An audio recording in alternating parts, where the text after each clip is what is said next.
think of it as the rough draft of the podcast world. This is the Newbie Writers Podcast with your hosts Damien Boat and Catherine Bramkamp. Hey, this is episode 133 of our lovely little podcast. And we have a special guest on today, Kevin Smokler. Welcome, Kevin. Thanks, Damien. Pleasure to be here. Now, Catherine, you're there somewhere, aren't you? I am right here. Oh, hello, dear. I'm just giving you the floor and letting you just own it for at least a minute. Yeah, it's my 15 seconds of fame. All right, we're done. Thanks That's for listening. It. You're done. Move over. We should do that one day. We should just release a podcast, episode 100 and something, and go, good morning, welcome to the show. And that's all for today. Could be the April Fool show or something like that. Yeah, we kind of missed the boat on that one. Yeah, well, we could put it in the can and have something available for the one time when I'm out of town and you don't want to do it. So we could do it that way. When I don't want to do it.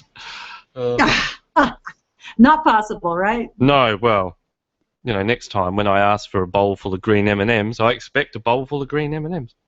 There you go.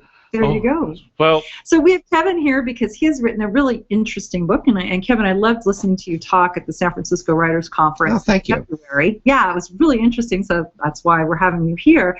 And it's Practical Classics, 50 Reasons to Reread 50 Books You Haven't Touched Since High School. So I thought this was a great idea. So tell me, what are like the top, what would be the top 3 or 4 books that a writer should revisit? I mean, we can't go all over, we could go and talk about all 50 books, but people would start turning us off. So Sure. The best books I have found to revisit as a writer are the ones I found uncomfortable to read when I was a young person. So The Great Gatsby is a really good example. Pride and Prejudice is a really good example. I had a hard time getting into that when I was a young person. And so I think it's really interesting to see how people from different centuries and different times than ours create work that is readable and fun, or if it was difficult when we were young people, is readable and fun now. And then you pair that up against something like I Know Why the Caged Bird Sings, which was written in 1969, or even Reservation Blues, which I consider a classic but was only written in the early 90s. Reservation Blues is by Sherman Alexie, and those are all books that are more recent and deal with English as we more typically understand it now. But are really great examples of great books. So, anytime you're reading a great book, as far as I'm concerned, we first approach things as readers, and we need to say, is this enjoyable to me? Because it will be hard to slog on further if it's not. Yeah. And there are great books that are enjoyable to read. I don't think you're going to get a whole lot as a reader out of a book that you find impossible to read. Yeah. So first ask yourself, is it enjoyable to read? Second, ask yourself, how is the writer succeeding at making it enjoyable for me to read? Mm-hmm. Well, is One Flew Over the Cuckoo's Nest a requirement for schools? Because I read that when I was in high school. It seems that everyone reads One Flew Over the Cuckoo's Nest. Oh, sure. Oh, yeah. I didn't address it in Practical Classics, but I think One Flew Over the Cuckoo's Nest is a great book, and it's from a particular period in American literature that is rich. Right.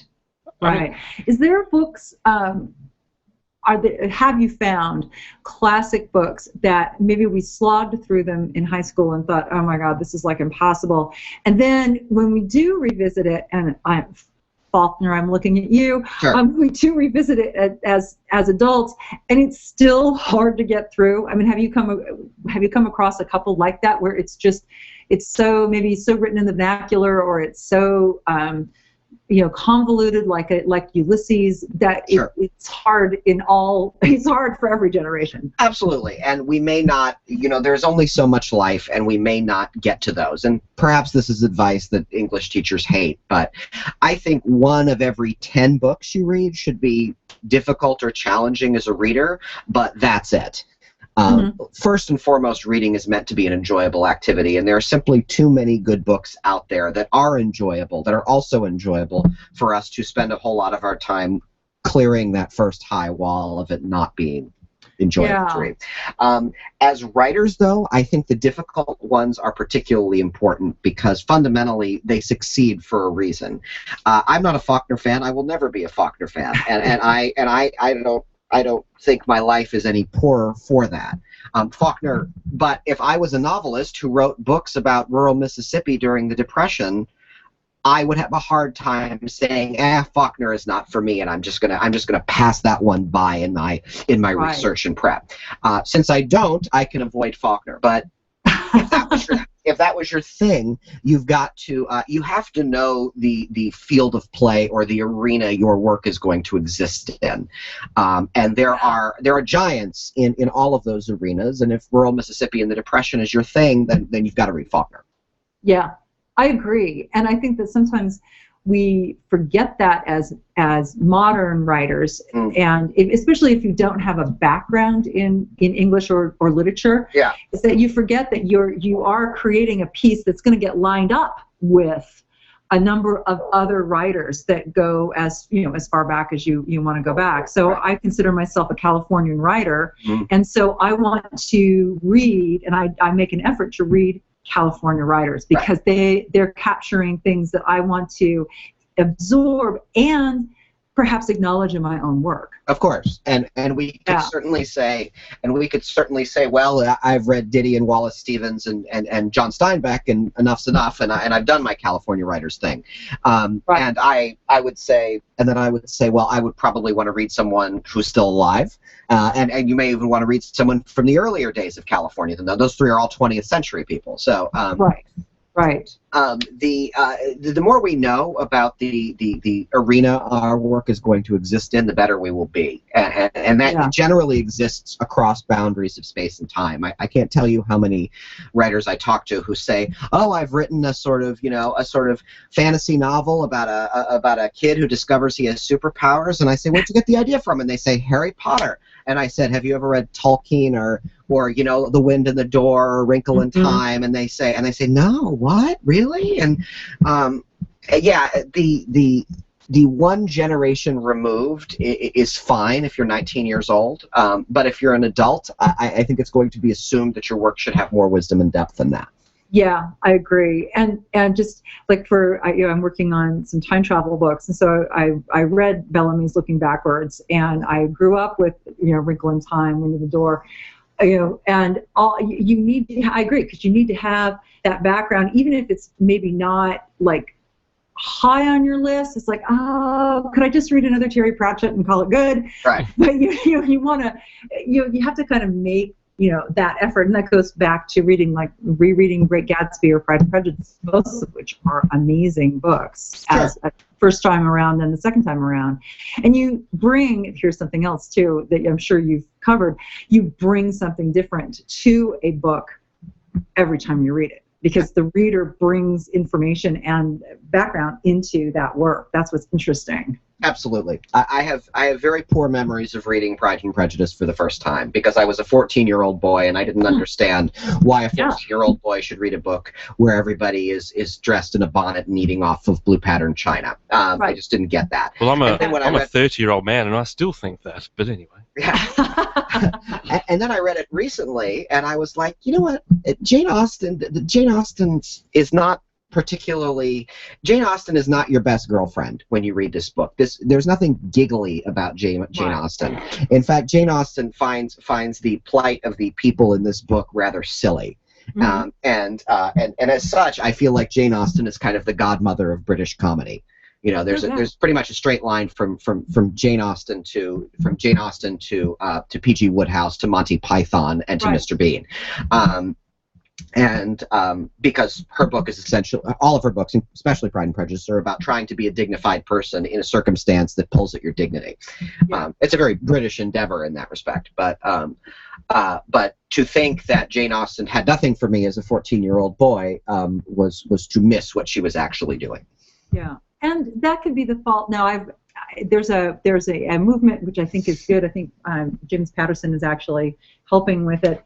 But the idea that why are we having children read Pride and Prejudice? Let's say you're a 14-year-old boy and you get handed Pride and Prejudice.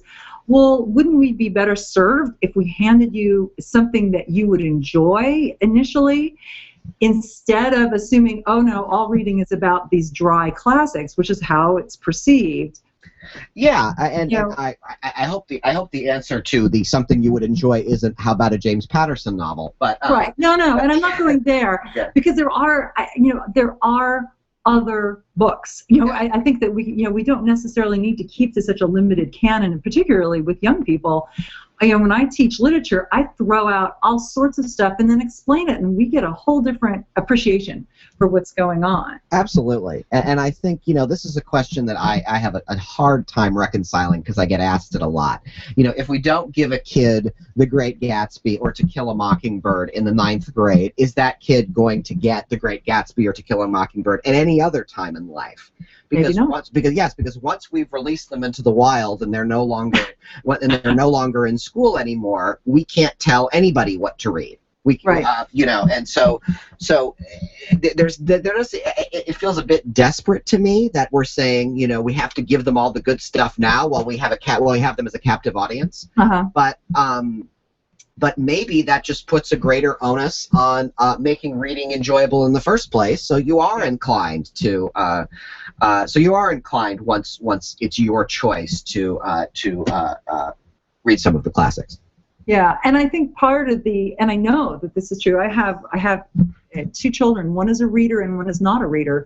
And I think part of it is if you're not a reader and you are just given books that are difficult on the onset and you sort of slog through it and you don't get it, have we managed to turn off 2 generations to reading because we made it so excruciating in school? Absolutely. It's a good question, and one I hear a lot and that troubles me. I think, and I appreciate it every time someone asks it. I think first we have to acknowledge that well, first, given the theme of your podcast here, first we have to acknowledge that if you don't like to read, you shouldn't be writing. Yeah. And I'm sure in 130 episodes or how many you guys have had that has come up innumerable times, and I'm probably being redundant even by saying it. But if you are not an avid reader, you shouldn't be writing any more than you shouldn't be playing guitar if you don't like to listen to music. Mind you, it'd be a bit weird if you hated reading and writing and then you listen to the Newbie Writers podcast. Yeah, exactly. So, it'd be interesting. But for some reason, we have to say this. I have to say this frequently when I talk at writers' conferences, because, and I'm not quite sure why. What we often hear is, I don't want to read because I don't want my words to sound like someone else's words. I don't want to be unduly influenced. And I usually quote what Barbara Kingsolver says in that point. She said, when I hear people say that, I say, when I'm writing a novel, I read Shakespeare and Steinbeck and pray to be influenced. So obviously you got to read if you want to write, but beyond that, there are simply people who will not care for reading, and I think that is not a character assassination. It is not a character assassination to say that is a personal preference. I live in Northern California, and I do not care for heirloom tomatoes. Which is criminal if you live in Northern California. It is. But there it is. I just don't care for heirloom tomatoes. So, and that is a preference the same as reading or not reading is. Right. Yeah, definitely. Well, I have no idea about these tomatoes, but it's a very big thing, heirloom tomatoes. A question on, you mentioned about the generational gap. Where if someone came to you and said, "Oh, well, I'm writing this fantasy book about a young wizard, and it sounds like Harry Potter, and have you read such and such?" Can it work the other way for someone like me who does like the fantasy thing, and I've read all the Tolkien, the Terry Brooks, that sort of stuff, moving on through there, but I haven't necessarily read Harry Potter because I don't know. I read a little bit of it. My wife read them, and I just find them woeful. For someone of that generation, is it important to read the newer stuff too? I think it's important, but in a different way.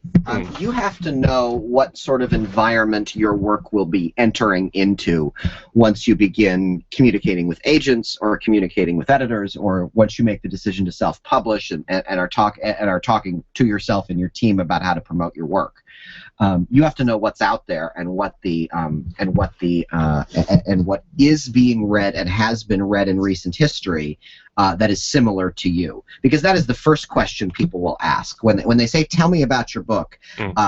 You better have a 2-sentence stump speech, And unless that now you can work every syllable of that 2-sentence stump speech into something magical that immediately captivates a person's interest, or you can say something like, it's like Harry Potter but on Mars. And as long as the person knows what Harry Potter and Mars are, you're fine. Yeah. But you have to know what Harry Potter is in order to speak that language, the language of the contemporary reader. So I think it is good to know what is out there. I don't know if you have to read and memorize every word of Harry Potter. But if you're writing a book about a young wizard and you're unfamiliar with Harry Potter, you're just going to look like you're not paying attention to the world your book is ultimately going to live in.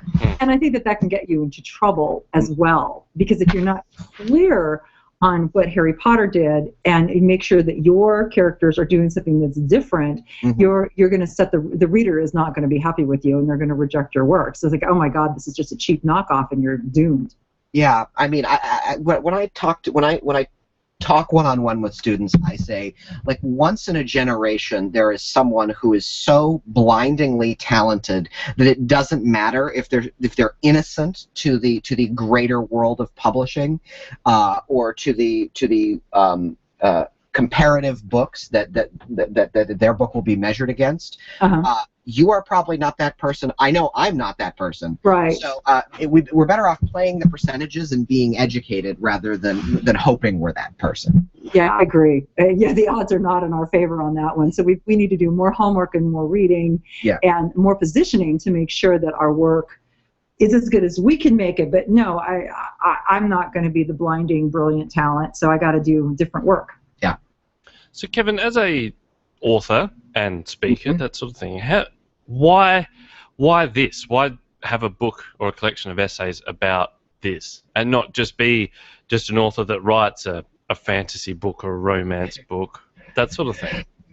Well, the easy answer to that question is I have zero talent for fiction. I have tried, and I am utterly pathetic at it.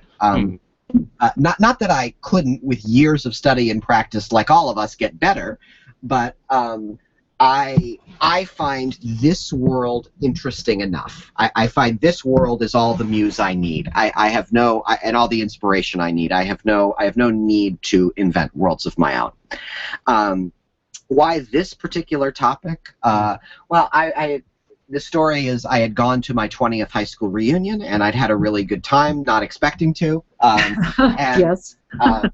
And I had a really good interaction with some of my teachers, and I realized that as much of a brat as I was in high school, I had been really well educated and prepared for the rest of my life, but I had not paid much attention to it. I had sort of done what I needed to do to get by and to get into a decent college.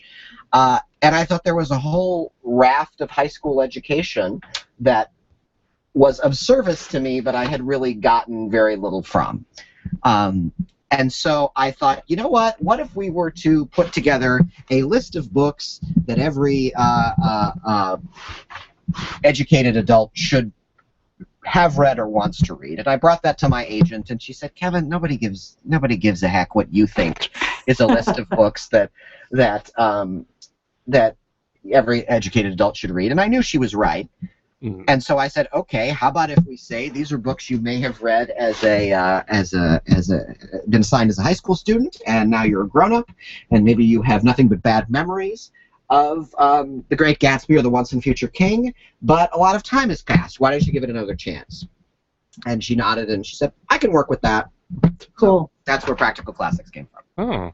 Oh, it's an interesting idea, because it starts to make people think about what it was like for them back in school. And I just think that sometimes the focus, I don't know, do you think they go too far with analysing the book itself? I always found flogging it with a rubber hose, as Billy Collins says. Yeah, well, when we were sitting there, and they make everyone read out a page or a couple of pages.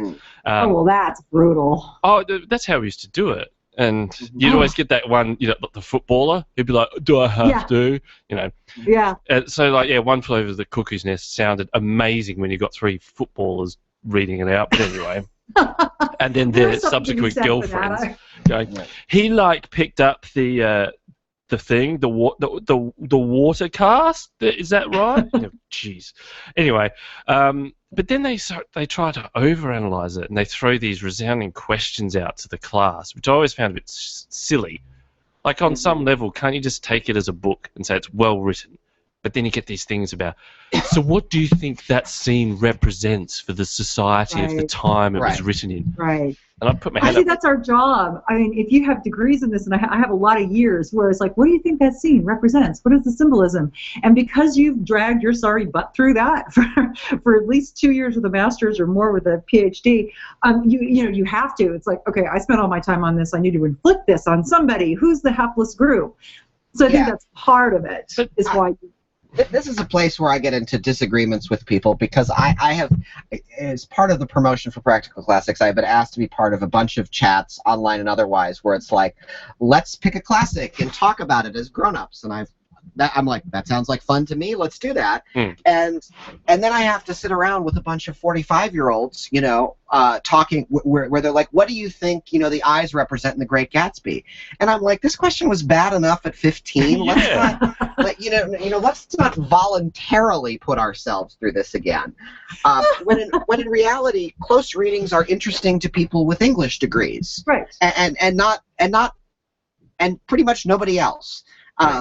I think the way to thread that needle is to say, somebody. I got an email from a person who liked Practical Classics the other day, and she said, "Convince me that one day I will be able to read Thoreau's Walden." And I was like, well, I may not be able to convince you of that.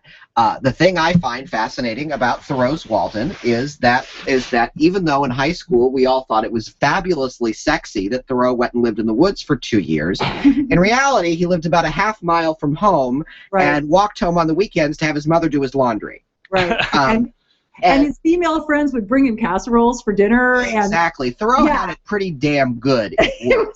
And the truth is, what is more fascinating, knowing that, to me, about Walden, is that America just outside his woods was changing. Yeah. And that Thoreau, as a very young man, was witnessing the country, the only country he had ever known, the only world he had ever known, transforming before his very eyes. That sounds a lot to me like living in 2014 and not just the 1840s. Yeah, and he could see the new railway. Exactly. His cabin. So it was that, and there's your symbolism. He's trying to be out in the woods, but it's being encroached upon even as he's doing that. So the question of what is it like to be a young person while the whole world is transforming before your eyes, I think is fascinating, because usually transformation is associated with maturity. We've been around long enough to notice things changing, and I think. So to bring a classic into the modern age, to make it relevant, even though I think that word is kind of overused, I think is I don't think it's essential, but I think it is much better than sort of imprisoning a classic in amber and thinking that all we can do is talk about the text and only the text, as if everything else relevant to Walden died with Thoreau. And I think I just think that's insane. See, I'd be curious. Sorry, Catherine. You know how you were saying, like, as a teacher, Catherine, you ask those questions about the scene. What do you think it symbolises? Has anyone? And I'm curious now if I can waste my afternoon looking up this sort of stuff. If people have asked the actual authors these stupid questions. Oh yeah. Because if someone asked me that, if they read a passage of my work and then said, "So what do you think that symbolises?" I don't know. I just wrote it. I think that's more what I've had that with poetry, where they'll say, "Oh, I see that you capitalized, the fourth line, in this poem. What did you mean by that?" And of course, my very erudite answer is, I don't know. Yeah. I bumped the caps lock as I typed. Yeah. I mean, sometimes an author means something very deliberate. I've had authors tell me that that metaphor systems are something they studied in school, or is a technique they deploy, and I'm grateful when they do. I will probably miss 90% of it, just knowing the way I am as a reader, and I feel like is the book compelling? Do you do the fundamental act of seducing the reader, as David Foster Wallace would call it? Mm-hmm. If you do that to me is like the pie crust. You got yourself a nice crust. You can put anything you want in it. and it will still taste like a pretty good pie. If the crust is soggy and broken, it really doesn't matter what you pile into the pie. All the person is going to taste is the soggy, broken crust. Yeah, I think too that when you talk to students, and I had a very interesting literature class filled with students from Central Oakland who don't like to read, so that was a whole interesting way of approaching poetry and literature. But it was okay because we talked about some of the symbolism and some of the, what do you think this chapter meant? Because if I can give them another clue that gives them some more meaning to what's going on, then that's the win. So I try not to isolate all of these metaphors or symbols, but just say, hey, have you thought about, the river in Huck Finn is also timeline for life. Yeah. Oh, all right. And then they can just go on from there. It doesn't have to be, ponderous and all self-important. Indeed. I mean, I think I feel like we, what am I trying to say? Yes, if we're talking about symbols in abstraction, it is very hard to see the conversation as anything but an abstraction. Right. However, if we say, if we talk about them as a way of getting to the fundamental question of why we like what we like, we are only going to be serving ourselves not only as readers but really well as writers. I find the easiest the telltale sign that a writer is at the beginning of their process is when you say to them, why did you choose this particular story? And they really don't know. Yeah. They really can't put into words why fantasy or paranormal romance or epic poetry speaks to them. Right. And someone who has spent some time with their material and learned their craft knows, and you can see it in their eyes. Right. And they know their influencers. They know from whom they stole ideas. Yeah. And, we have it much more down because we've surrounded ourselves with what's relevant, and then that bolsters up what we do. And maybe that comes later. Maybe for a new writer, they blurt out what they need to blurt out, and then say, oh, this is an interesting Western. I should probably see what else is out there so that I know if I'm on the right track. Absolutely. And I think it's part of the process of it's a bit like writing is listen, I don't think any one of us was captain of the fill in your sports team here in high school.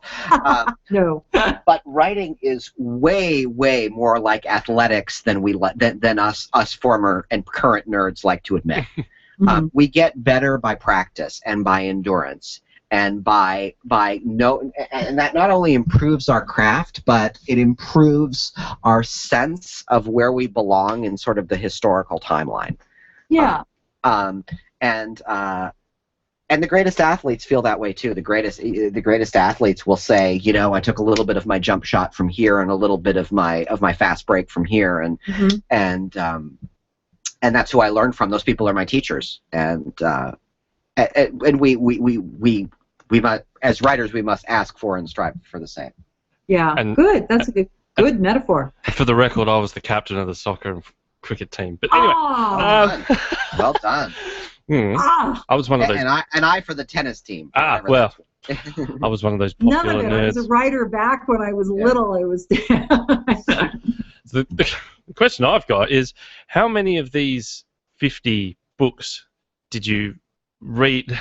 Did you read more than 50 of these so-called classics and go, wow, that was shit, I can't come up with 50 reasons why you should reread this. Oh, well, choose another. Yes. I probably read, 56, 57 in coming up with these.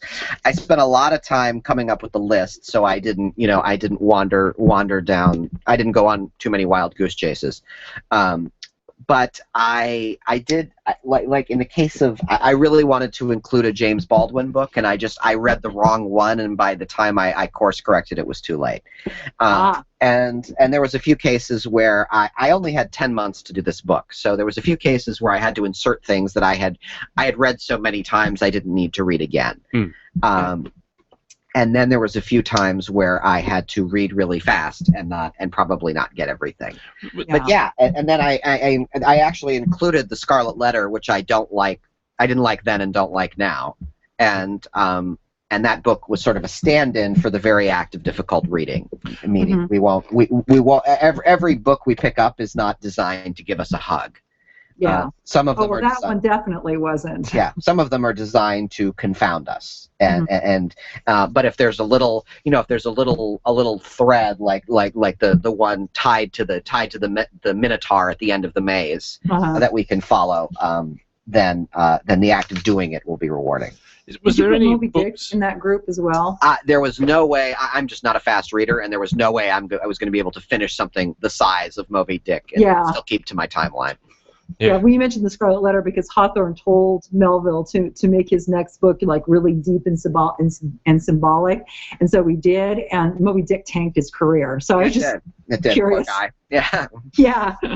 Were there any that you thought you saw on the list, or you came up and went, "Oh, I remember that. That was really good." So you dive into it, read it, and then about halfway through, go, "Why did I even like this? It's awful."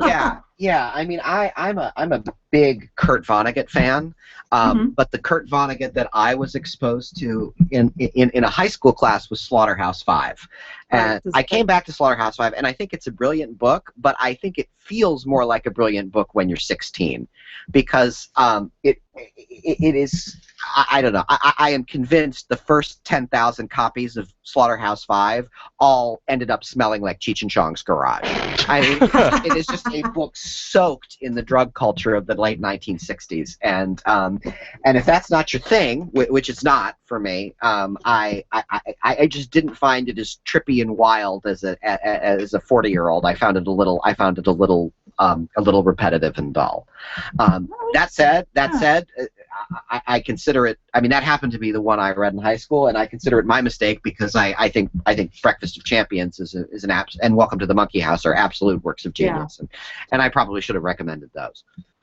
So then, well, you never know, right? Yeah. This is obviously, you've got 50 books here, 50 reasons why you should reread them.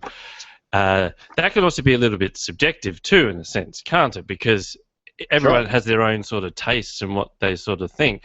And on the whole, I would say that most people would get it. But there's one guy, I don't know if you've read your Amazon reviews, what an idiot. He said many of the classics aren't classics. And I thought, what an interesting comment. So to some people, what everyone else might deem as a classic, they might go, that's not a classic. And so I wonder, what defines a classic then? So my two, I should say, just because I think you guys will think it's funny, my two favorite negative reviews for this book are, those aren't classics, and you publish too many spoilers. The second one I just think is hilarious. I didn't see that one. Right. That one was actually on Goodreads. Okay. He spoils everything in all of these books. And my feeling is, if you don't know by now, 200 years later, that Elizabeth Bennet and Mr. Darcy ends up together, I can't help you. I have some shares in time machines I can sell you. Oh my God. Yeah, and are they classics or are they not? I don't know. I mean, obviously, it's going to be subjective to some degree, and I've been pretty forthcoming with my methods. You know, I basically said, did you read this in high school? Is it likely someone read this in high school? Is it likely this book has endured beyond its initial print run and hype, whatever that was? And is this book somehow representative for where we are as a culture now? Because I really didn't want to publish a list of 50 books by dead white guys. I just think that's not very 20. That would be more like a book published in 1913 instead of 2013. Yeah. But whether you or I or anyone specifically thinks they're classics, I think a good 60% of the books in Practical Classics are inarguably classics, and the other 40%, sure, we could argue over, but to me that's part of the fun. Is something a classic? Is not is also not an either-or proposition, because we often decide on what is a classic for reasons that do not make us proud, that are shallow and fitful. Unfortunately, books are as subject to the winds of fashion as clothes or music or food or anything else. And we also, I personally think it's fair to call something a classic that has endured, even if we don't think it has the same artistic merit as something as one of its contemporaries. Yeah. Which is why I say you can say it would be hard to argue that the Village People's YMCA is not a classic, right? Whether or not you like it, because it will be played at weddings and bar mitzvahs and retirement parties long after we are all gone. It's a horrid thought. Yeah, well, but there it is. There it is. I mean, same thing with Happy Birthday. Yeah. Is Happy Birthday as much a classic as Miles Davis's Kind of Blue? Probably. Yeah, because it's endured. Yeah. So I mean, you have to decide how you define classic, and if we keep returning to something, or we keep promoting it, or we keep saying this speaks to us, then that deserves to be called a classic, and we treat it that way even if we don't give it the title. Right. Ultimately, time is the final judge. And I think where this comes into play for writers is I don't think there is necessarily a standard list for what one needs to read to be well-informed of the kind of books you are reading, but one should read widely and broadly, and skip between classic and contemporary, between one for you and one for the great cause of literature. Yeah. So when you were at high school, I'm trying to sort of relate it to my high school experience. I remember the class would read one classic, so to speak, and then you'd have to do what they call a journal on a book, and you'd get these lists of books. And I don't know, for me, I found, I don't know, maybe this is how I ended up with an A, but there's all the stereotypical books, Moby Dick, whatever, and I remember going up to my teacher and saying, hey, I found this book called The Trial by Franz Kafka, and the guy just looked at me, did that slow blink, and went, if you can write a journal on that, go for it. And just, I thought that was an amazing book, but that wasn't on the list as such. Right. And I don't know if they dumb down the list a bit for high school students as well. It's an interesting thing. It comes back to that, how do they define what the classic is? I guess they have to try and make it a bit more general for all the idiots that are also in the class too. I don't know. I mean, Kafka, I remember reading Metamorphosis in high school, but Kafka is one of those authors that, the problem with teaching, the problem I think some people think about teaching him to high school students is you can't really talk about Kafka. You get pretty quickly into the fact that the guy was basically nuts and basically didn't live a very long time and asked all of his work to be burned, and then the Nazis burned it all later on, and then and there's a lot of seedy business when you're talking about Kafka, and maybe that's why I liked it. Yeah. Right, that's exactly right. Why it's so cool. But I think, I don't know. I think if you were, if one was writing a story about a paranoid dystopia, as a great many of my students come to me with works, of that kind, Kafka's kind of where you start with paranoid dystopias. Maybe Kafka and the films of Fritz Lang. Well, yeah. Yeah. Now. Yeah. Very good. How are we going for time? Where can we find your book, and where can we find you? So Practical Classics is the name of the book. My last name is Smokler, S-M-O-K-L-E-R, like smoke signals. And it is available at any great independent bookstore near you, and online at your Amazons and your Barnes & Nobles and your Powell's and your IndieBounds and all those places too. Very cool. And you can find me at kevinsmokler.com. And I spend most of my online social time on Twitter, and my Twitter handle is Weegee, W-E-E-G-E-E. How did you come up with that? Okay, I need to follow you. I wrote my master's thesis on Weegee the photographer. Ah, and so you stole the Twitter handle. Yes, yeah. Thankfully, he died in 1968, and I was able to grab the Twitter handle before his ghost did. But, and the fact that I lived in San Francisco means I was just part of the initial batch of, do you want a Twitter handle before anybody really knew what that was. Yes, and so he was the subject of my master's thesis in graduate school, and I thought it had a nice ring to it. Yeah. Good. I got a quick question. Cool. I'm looking at your books list on kevinsmokler.com, and you've got an essay on page 45 on the customer is always wrong. Yes. I was asked several years ago to be in an anthology about working retail. And I wrote an essay about my years in working in video stores, few of which exist anymore. But that was what I did for that particular book. Yeah. See, as a business owner, you try and live up to that whole the customer is always right.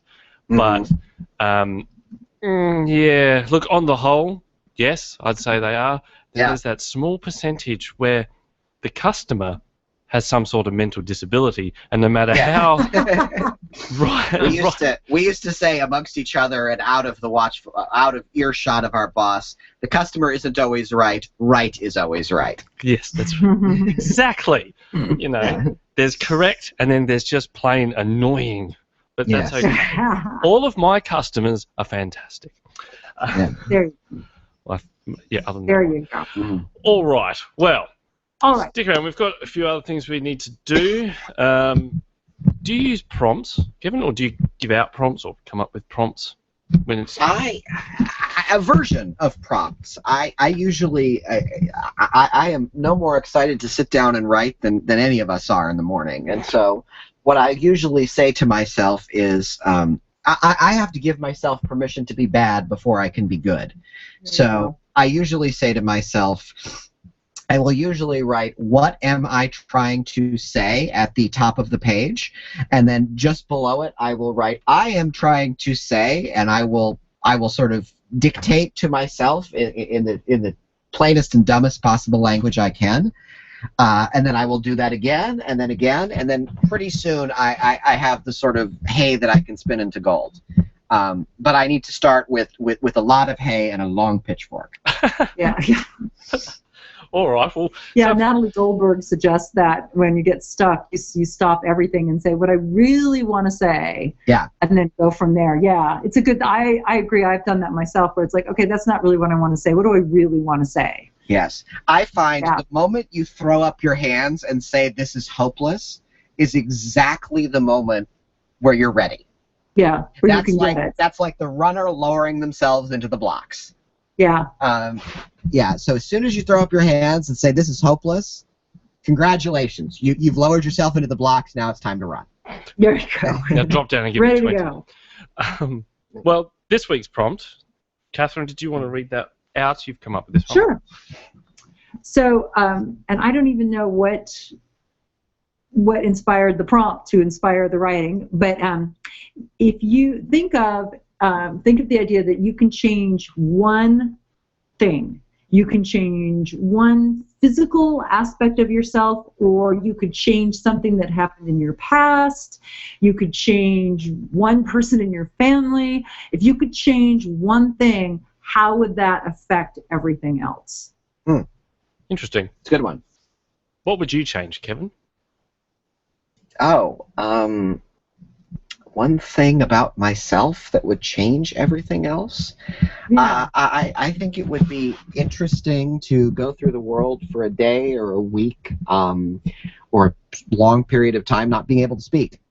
It's so much of how I interact with the world, but I would be very interested to know if I lost that ability, what would happen. That's interesting. What about you, Catherine? What would you change? That's much deeper. I was thinking my nose would be smaller. I was going to go for a real shallow one. I'd be a woman for a day, and then just see how painful that would be. Wear heels. Right. I don't know. I don't know what I'd change. I'm one of those that I try not to have any regrets. I figured that you do something for a reason, and if the outcome isn't desirable, then it was meant to be undesirable for that very reason. It's a healthy attitude.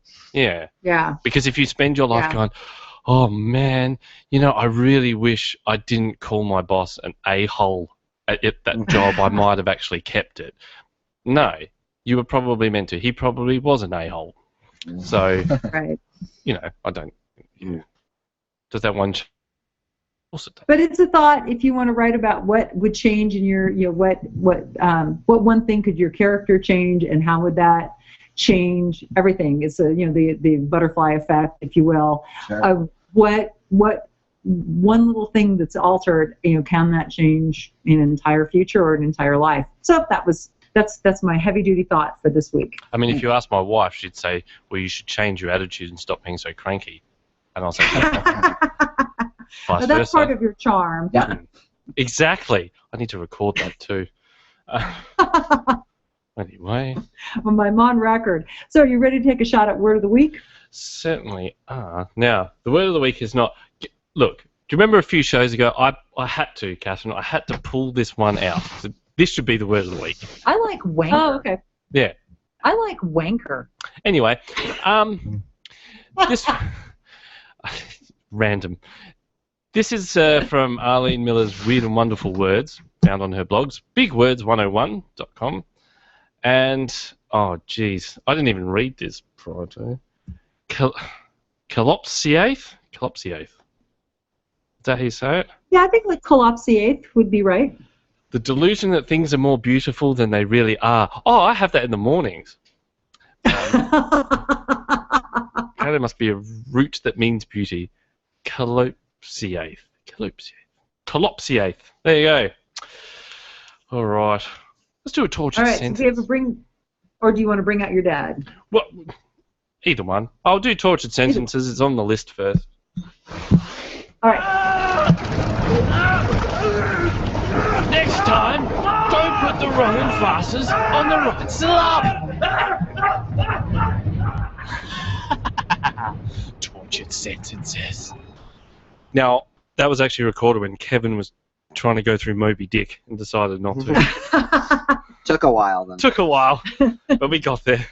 All right, so where did this come from? This came from more student essays, and I just love it when they run amok and lose complete control over their syllables and their syntax. In other words, sometimes taking action rather than making a rational decision occurs, which results in short-term satisfaction and issues with long-term consequences. Right. So back to the prompt. If you were to change just one thing. Right. The fact that they use then instead of than pisses me off. That's very common, but it just sometimes taking action rather than making rational decisions, which results in short-term satisfaction, but perhaps issues with long-term consequences, is marvelous. We packed so much into one bizarre sentence. So did the person that wrote this get knocked up at a young age? I have no idea, because by the time it gets to us, I've forgotten who's written it, which is for the better. All right. Well, let's do a quick bring out your dead, because last week I don't think we got to, did we get to it, or I read out the wrong thing, I think. Maybe you read out the wrong thing. I thought we did dead, but apparently not dead enough. That's right. So I've been sent the exact link, so I'll play the bumper.